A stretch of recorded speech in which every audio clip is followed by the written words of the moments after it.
जिसको आप जीवन कहते हैं वो तो होता है बहुत लंबा। मौत तो बस एक क्षणिक घटना होती है। आपने अगर मौत को ऐसे ही परिभाषित किया है कि मौत बस एक क्षणिक घटना है, तो ज्यादातर समय आपका अनुभव किसका है? मृत्यु का या अमृत्यु का? आपके हिसाब से तो कोई आदमी अगर 70 साल जिया तो 70 साल मरा हुआ नहीं था, है ना? आप कहेंगे अभी ये अमृत है, अभी ये अमृत है, अभी ये मरा हुआ नहीं है, अभी ये अमृत है। और फिर वो मरता है, और वो जो मरने की घटना होती है वो कुल एक पल की होती है। कहते हैं अभी जिंदा था, मर गया। चलो हो सकता है बीमार होके मरा हो तो 2-4 दिन या 2-4 महीने अस्पताल में रह के मरा। मरने के बाद उसकी अंत्येष्टि और सब फिर कर्मकांड हुए, उसमें भी चलिए हफ्ता भर 2 हफ्ते लग गए। लेकिन कुल मिला जुला करके ये जो मरने का प्रसंग था ये रह तो क्षणिक ही गया ना, या तो 1 क्षण का, या 2 महीने का, या 2 हफ्ते का। इसकी तुलना में आप जिसको जीवन कहते हैं, जिसको आप अमृत्यु कहते हैं, वो कितना लंबा था? वो 70 साल का था। तो ज्यादातर समय आपकी नजरों में आपका अनुभव अमृत्यु का रहता है, ज्यादातर समय आपका परिचय अमृत्यु से रहता है। मौत आपको दिखाई नहीं देती। और जैसे जैसे विज्ञान का, तकनीकी का, दवाओं का, चिकित्सा शास्त्र का विकास होता जा रहा है, वैसे वैसे मृत्यु और टलती जा रही है ना, दूर होती जा रही है। पहले तो फिर भी ये होता था कि मौतें ज़्यादा हो जाती थी, छोटे बच्चे पैदा होते थे उनकी मृत्यु हो गई, जवान लोगों की मौत हो गई। वो सब भी नहीं होता। आदमी की औसत आयु विश्व भर में अब 80 साल पहुंच रही है। यूरोप के देशों में तो 80 साल से ज़्यादा है, जापान में भी। तो मौत अगर आपकी नज़रों में सिर्फ शरीर के चेतना शून्य हो जाने का नाम है, तो वो मौत तो विरल हो गई है। विरल माने कम, एकदम रेयर, कभी कभार घटने वाली। तो मौत आपको क्यों दिखाई देगी? आपको तो अपने चारों तरफ बस गुलजार जिंदगी दिखाई देगी। जिंदगी है, जिंदगी की बहार है, मौत कहाँ है? और जहां मौत घट भी रही है वो घटना आपसे अक्सर छुपा दी जाती है। उदाहरण के लिए रोज अरबों जानवर कटते हैं, पर आपको मौत दिखाई देती है क्या? कहिए। उनको तो काटा ही आपसे छुपा कर जाता है, क्योंकि अगर आपको दिख गया कि आप जिसको अपनी थाली का भोजन समझ रहे हैं वो वास्तव में किसी का शरीर है जिसको क्रूरतापूर्वक काटा गया है, उसका मांस छीला गया है और आपकी थाली में भोजन बना के परोस दिया गया है, तो आप खा ही नहीं पाएंगे। तो मौत छुपा दी जाती है। तो पहली बात तो मौत की घटना कम हो रही है, थोड़ी बिरली हो गई है। दूसरी बात, जहां हो भी रही है वहां छुपा दी जाती है। और तीसरी बात, जहां आपने देख भी ली वो मौत, उसको मौत का नाम नहीं दिया जाता, उसको कोई और ज्यादा आकर्षक, अलंकृत, सुंदर नाम दे दिया जाता है, विकास का नाम दे दिया गया। बात समझ रहे हो? उदाहरण के लिए कहीं पे लोगों के बसने के लिए जंगल काटा जा रहा है, तो आप ये थोड़ी कहोगे कि देखो जंगल मार दिया गया। आप कहोगे शहर का विकास हो गया, आप कहोगे एक शहर को जीवन मिला। आप ये थोड़ी कहते हो एक जंगल को मौत मिली। तो नामकरण गलत कर देते हैं। तो कई तरीकों से मौत से हमारा परिचय ही बड़ा कम और बड़ी दूर का रहता है। समझ रहे हो? तो फिर इसलिए आपको जो मौत है वो कहीं दिखाई नहीं देती, और इसलिए आपको संसार निस्सार नहीं पता चलता। संसार निस्सार किसको पता चलता है बाबा? संसार निस्सार उसको पता चलता है जिसको जीवन कहीं नहीं दिखाई देता, बस मौत ही मौत दिखाई देती है। आप कहेंगे ऐसा तो साहब है नहीं, जीवन हम कैसे कहते कहीं नहीं है, हम तो जीवित है ना। जब तक तुम अपने आप को जीवित समझ रहे हो पगले, तब तक तुम जीवन में ही फंसे रहोगे, जीवन मुक्त नहीं हो पाओगे। जीवन से मुक्त वही हो सकता है, इस गीता के अवधूत की स्थिति में वही पहुंच सकता है जिसको जिंदगी में ही मौत दिखाई देने लगे।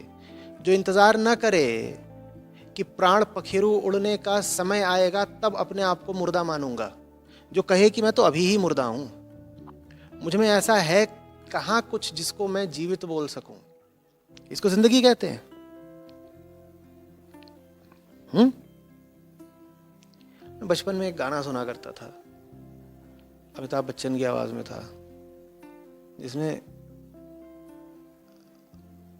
वो जो नायक है पिक्चर का, वो सब छोटे छोटे बच्चों को एक गाना सुना रहा है।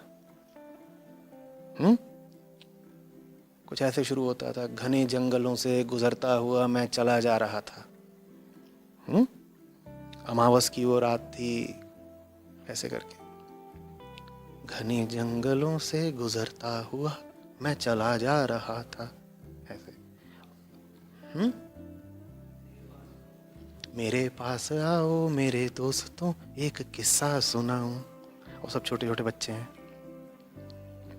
मैं बच्चा था, मैं सुनता था, तो बाकी तो सब ठीक था, लेकिन इसकी जो आखिरी पंक्ति थी वो मुझे अचरज में डाल देती थी और कुछ इशारा करती थी जीवन के, प्रकृति के बारे में। अंत में ये जो गीत सुनाया जा रहा है, इसमें ऐसा होता है कि ये कहते हैं कि घने जंगलों से गुजरता हुआ मैं चला जा रहा था, और तभी शेर आता है और शेर इनको दौड़ाता है, शेर से इनका मुकाबला होता है, और अंत में कहते हैं खुदा की कसम बस मजा आ गया, मुझे मारकर बेशरम खा गया। समझिएगा। तो छोटे बच्चे सामने बैठे हैं और ये जो पात्र है अमिताभ बच्चन का, ये कह रहा है खुदा की कसम बस मजा आ गया, मुझे मार कर बेशरम खा गया। शेर की बात हो रही है, खा गया। तो एक बच्चा बोलता है खा गया, लेकिन तुम तो जिंदा हो। तो आखिरी पंक्ति आती है जिस पर गीत खत्म हो जाता है, जिंदा हूं, ये जीना भी कोई जीना है लल्लू, बस। लेकिन तुम तो जिंदा हो, बच्चा बोलता है अपनी बाल सुलभ आवाज में, लेकिन तुम तो जिंदा हो। जिंदा हूं, ये जीना भी कोई जीना है प्यारे। तो मैं सुनूं, मैं ऐसे ही 4-5 साल का रहा हूंगा और बार बार इस बात का मतलब समझने की कोशिश करूं, ये क्या बोल रहा है। ये कह रहा है कि शेर इसको खा गया। शेर अगर इसको खा गया तो ये गाना कैसे सुना रहा है, और गाना सुना रहा है तो इसकी चोरी उस बच्चे ने पकड़ ली है। वो कह रहा है तुम तो जिंदा हो, तो ये कह रहा है ये जीना भी कोई जीना है। ये अपने आप को मुर्दा क्यों बोल रहा है जबकि अभी ये जिंदा था। मैं इस पे खूब खोपड़ी लगाऊं, बात समझ में नहीं आई, लेकिन कुछ इशारा मिलता था। आपको वो इशारा नहीं मिलता क्या? आप अपने आप को देखते हैं, आपको नहीं लगता ये जीना भी कोई जीना है लल्लू? और नहीं लगता तो जीवन आपको कभी निस्सार नहीं लगेगा। जो सिर्फ मौत में मौत देखता है वो जीवन से आसक्त ही रहेगा। जीवन से विरक्त वही हो सकता है जो जिंदगी में भी मौत देखता है। आप जिंदगी में मौत देख कहां पाते हैं? आप तो बड़े ठाठ के साथ, बड़ी चौड़ के साथ अपने आप को जिंदा ही बताए जाते हैं। कहां से जिंदा है आप बताइएगा? आपकी एक एक हरकत पूर्व निर्धारित है, आप कर नहीं रहे, आपसे बस हो रही है। अब नहीं साहब हम भी करते हैं, अच्छा देखते हैं कैसे, चलो एक मुर्दा ले आओ। मुर्दा ले आए, ठीक है। कहें मुर्दे में आप में क्या अंतर है? आप अपने आप को जीवित बोलते हैं, आप में मुर्दे में क्या अंतर है? कहें हम चल फिर सकते हैं, गतिविधि कर सकते हैं, मुर्दा तो नहीं करता ना। अच्छा नहीं करता, देखो मुर्दे का हाथ उठाया, उठा हाथ कि नहीं उठा, और फिर मुर्दे का हाथ छोड़ा, देखो नीचे गया कि नहीं गया। आप बोलेंगे नहीं नहीं नहीं नहीं, ऐसे थोड़ी, मुर्दे का हाथ आपने उठाया इसलिए उठा। आप एक बाहरी ताकत है, मुर्दे का हाथ आपने उठाया इसलिए उठा, और फिर मुर्दे का हाथ आपने छोड़ा तो गुरुत्वाकर्षण के कारण नीचे गया। गुरुत्वाकर्षण ही बाहरी ताकत है। मुर्दे ने खुद तो कुछ नहीं किया ना, इसलिए मुर्दा मुर्दा है। चलो इतनी सी बात तो तुम्हें समझ में आई कि जो स्वयं कुछ ना करे उसे कहा जाता है मुर्दा। मुर्दा होने की निशानी ये नहीं है कि आपके हाथ पांव हिलेंगे नहीं। जिनके हाथ पांव हिल रहे हैं वो भी मुर्दे हो सकते हैं, मुर्दे के हाथ पांव भी हिलाए जा सकते हैं ना। तो हाथ पांव हिलने भर से आप जीवित नहीं कहला सकते। बिल्कुल हो सकता है कि जिनके हाथ पांव बिल्कुल चल रहे हैं, जो गति करते, चलते फिरते, खाते पीते नजर आ रहे हैं, वो भी मुर्दे हो सकता है ना। मुर्दे के मुंह में भी कुछ डालो तो डल सकता है कि नहीं डल सकता? बोलो। और मशीनें ऐसी आ गई हैं कि एकदम मुर्दे आदमी को भी तुम बहुत लंबे समय तक कृत्रिम रूप से जिंदा रख सकते हो। उसकी धड़कन चलती रहेगी, उसका मस्तिष्क चलता रहेगा, तुम तकनीकी तौर पे कह सकते हो कि आदमी अभी मरा नहीं है ना। तो मुर्दा होने की पहचान ये नहीं है कि तुम्हारा शरीर गति करना बंद कर देगा। गति तो मुर्दे का शरीर भी कर सकता है। मुर्दा होने की पहचान ये है कि तुम्हारे भीतर वो निजता नहीं रह जाती, वो स्वैच्छिकता नहीं रह जाती कि तुम एक प्राणवान व्यक्ति कहला सको, है ना। तुम आत्मिक रूप से कुछ नहीं कर पाते, तुम स्वयं नहीं कर रहे, तुमसे करवाया जा रहा है। किसी और ने आके तुम्हारा हाथ उठा दिया तो हाथ उठ गया, तो तुम मुर्दा हो। ठीक, फिर पृथ्वी ने यानी कि भौतिक ताकतों ने तुम्हारा हाथ नीचे खींच दिया, तुम्हारा हाथ गिर गया, तो तुम मुर्दा हो। ठीक, अब तुम अपनी जिंदगी देखो, तुम बताओ तुम भी खुद कुछ करते हो क्या, ये दूसरी ताकतें ही तुमसे करवा लेती हैं? जो स्वयं कुछ ना करता हो, जिससे दुनिया की दूसरी ताकतें ही सब करवा रही हो, वही तो मुर्दा कहलाता है। पागल, तुमने खुद क्या किया आज तक? तुमसे जो करवाया दूसरों ने करवाया।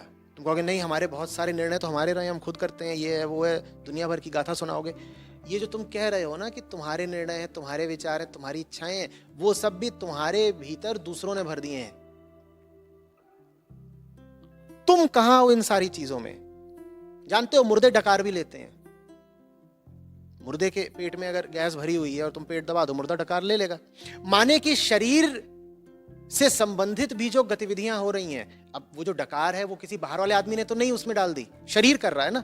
माने शरीर भी जिसका काम करता हो, अब जब डकार ली गई तो आवाज भी निकली हुई गले से, माने शरीर भी जिसका बोल रहा हो, वो भी जरूरी नहीं है कि जिंदा हो, वो भी मुर्दा हो सकता है। तुम भी ज्यादातर काम जो कर रहे हो वो या तो तुमसे दूसरे करवा रहे हैं या तुम्हारा शरीर तुमसे करवा रहा है। तुम जिंदा कैसे कहे जा सकते हो?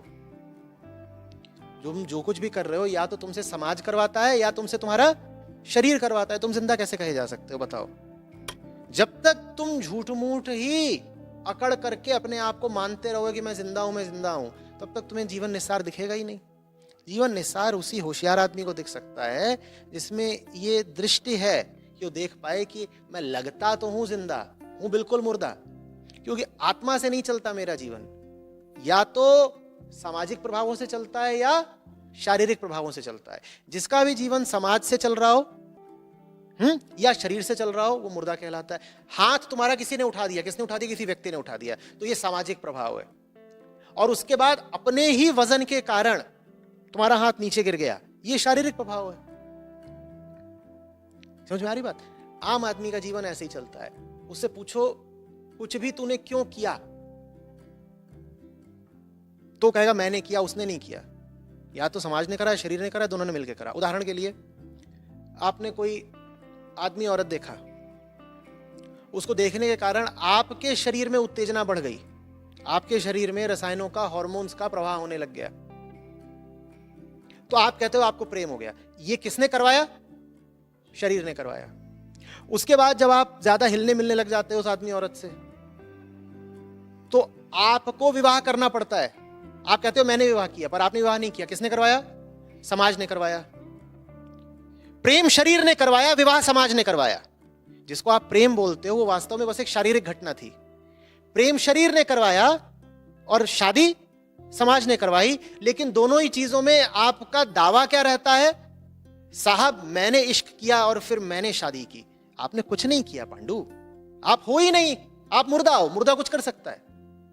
आप होते तो कुछ करते भी, आप हो ही नहीं, यू डोंट एग्जिस्ट। आपके साथ घटनाएं हो रही हैं, आप कर कुछ नहीं रहे। आपके साथ जो कुछ हो रहा है या तो आपका बदन कराता है या आपके आसपास की परिस्थितियां, समाज इत्यादि। जो ये बात देख लेगा उसको निस्सार दिखाई देने लग जाएगा उसका वर्तमान जीवन। और जिसको ये मुर्दापना निस्सार दिखाई देने लग जाता है, वो फिर वास्तविक जीवन में प्रवेश करता है। वो बिल्कुल दूसरी चीज है। उसकी बात मैं आपको क्या बताऊं, जियो तो जानो। ये जो अपनी ही लाश ढोते फिर रहे हो, इसको तुम जिंदगी बोलते हो? कमाल है।